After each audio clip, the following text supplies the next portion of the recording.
एक गांव में एक जमींदार रहता था। उसे अपने पैसों पर बड़ा घमंड था। जितने अधिक पैसे उसके पास थे उतना ही वह कंजूस भी था।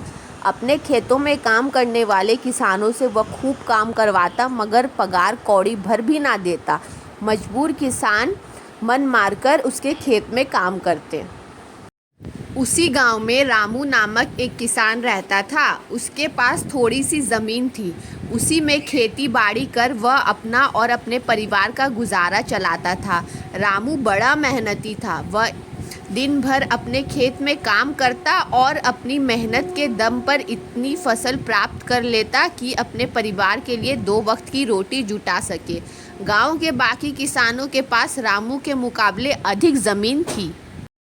वे रामू की मेहनत देखकर हैरान होते थे कि इतनी सी ज़मीन में वह इतना फसल कैसे उगा लेता है। एक साल गांव में भयंकर सूखा पड़ा। बिना बारिश के खेत खलियान सूखने लगे। गरीब किसानों के पास सिंचाई की कोई व्यवस्था ना थी। वे सिंचाई के लिए बारिश पर ही निर्भर थे, इसलिए उनकी सारी फसल बर्बाद हो गई। रामू के साथ भी यही हुआ। अपने छोटे से खेत में वह किसी तरह अपने परिवार का पालन पोषण कर रहा था। अब उनके सामने भूखे मरने की नौबत आ गई। मजबूरी के कारण वह गांव के ज़मींदार के पास कर्ज मांगने गया। ज़मींदार कंजूस तो था। उसने सोचा कि यदि उसने रामू को पैसे दिए तो ये लौटा तो पाएगा नहीं, इसलिए इसे अपने खेत में काम करा लेता हूँ। मेहनती तो ये है ही और मजबूर भी, कम पैसों में दुगनी मेहनत कराऊंगा। उसने रामू से कहा, देख रामू, मैं तुझे कर्ज तो दे नहीं सकता, लेकिन तेरी इतनी मदद कर सकता हूँ कि तुझे अपने खेत में काम पर रख लूँ। तुझे महीने के 1000 रुपये दे दिया करूँगा। पर मालिक, दूसरे किसान तो 2000 पाते हैं। रामू बोला, करना है तो कर, वरना मेरे पास किसानों की कमी नहीं। ज़मींदार बोला। मजबूर रामू क्या करता, हामी भरकर घर लौट आया।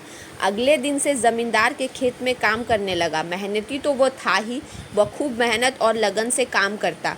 उसने 4 महीने का काम 2 महीने में ही कर दिया। ये देखकर ज़मींदार बहुत खुश हुआ, लेकिन इसके मन में मक्कारी जाग उठी।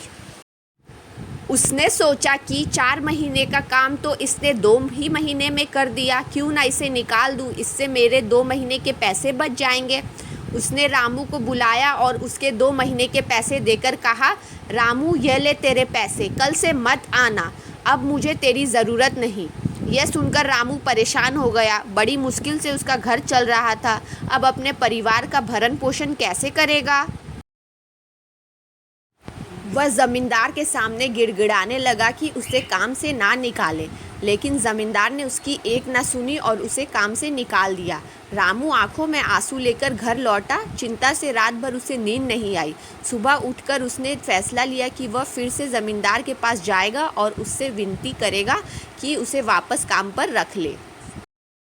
वह ज़मींदार के घर के सामने जाकर बैठ गया। सुबह उठकर जाट ज़मींदार अपने घर से बाहर निकला तो रामू को घर के सामने बैठा हुआ देखा। उसने रामू से पूछा, क्या हुआ रामू, क्यों आया है। रामू ज़मींदार की पैरों पर गिर पड़ा और गिड़गिड़ाते हुए बोला, मुझ पर दया कीजिए मालिक, मुझे काम पर रख लीजिए, मेरा परिवार भूखा मर जाएगा। ज़मींदार ने उसकी एक ना सुनी और उसे धक्के मार के वहाँ से निकाल दिया। रामू उस समय तो वहाँ से चला गया, लेकिन अगली सुबह फिर सेठ के घर के सामने जाकर बैठ गया। ज़मींदार ने उसे फिर बुरा भला कहकर भगा दिया। अब से रोज़ यही कर्म चलने लगा। रामू रोज़ ज़मींदार के घर के सामने बैठ जाता और ज़मींदार उसे भगा देता। रामू रोज़ ज़मींदार के घर के सामने जाकर बैठ जाता और ज़मींदार उसे भगा देता। पूरे गांव में इस बात की चर्चा होने लगी। जब ज़मींदार को भला बुरा कहने लगे, तंग आकर ज़मींदार ने सोचा कि क्यों ना कुछ दिन परिवार सहित दूसरे गांव चला जाऊं। मुझे घर पर ना देखकर रामू यहां आना बंद कर देगा। अगले दिन वह परिवार सहित दूसरे गांव अपने रिश्तेदारों के घर चला गया। 10-15 दिन रिश्तेदार के घर रहने के बाद वह अपने घर लौटा तो मोहन को अपने घर के सामने बैठा पाया। वह मन ही मन खुश हुआ कि चलो उससे पीछा छूटा, लेकिन वह चकित भी हुआ कि आखिर रामू ने आना बंद क्यों कर दिया।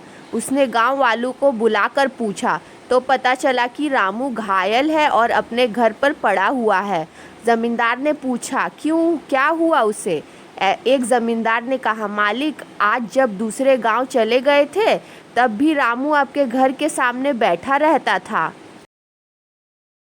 एक दिन आपका घर खाली देखकर कुछ चोर चोरी करने के इरादे से आपके घर में घुसे, लेकिन वे रामू की नज़र में आ गए। अपनी जान की परवाह ना करके उसने उलझ गया उनसे और उन्हें भगा दिया। इनके बीच हुई हाथापाई के कारण रामू घायल हो गया। ये जानकर ज़मींदार को खुद पर शर्म आने लगी कि उसने रामू के साथ कितना बुरा किया, लेकिन इसके बाद भी रामू ने उसके घर में चोरी होने से बचा लिया। वह पछताने लगा। उसने रामू के घर जाने का फैसला किया। वह रामू के घर पहुंचा तो देखा कि रामू की बड़ी दयनीय अवस्था में चारपाई पर पड़ा हुआ था। उसके बच्चे भूख में बिलख रहे थे। यह देख जमींदार का दिल भर आया। उसने रामू से अपने किए की माफ़ी मांगी, उसका इलाज करवाया और ठीक होने के बाद अच्छी पगार के साथ उसे फिर से काम पर रख लिया।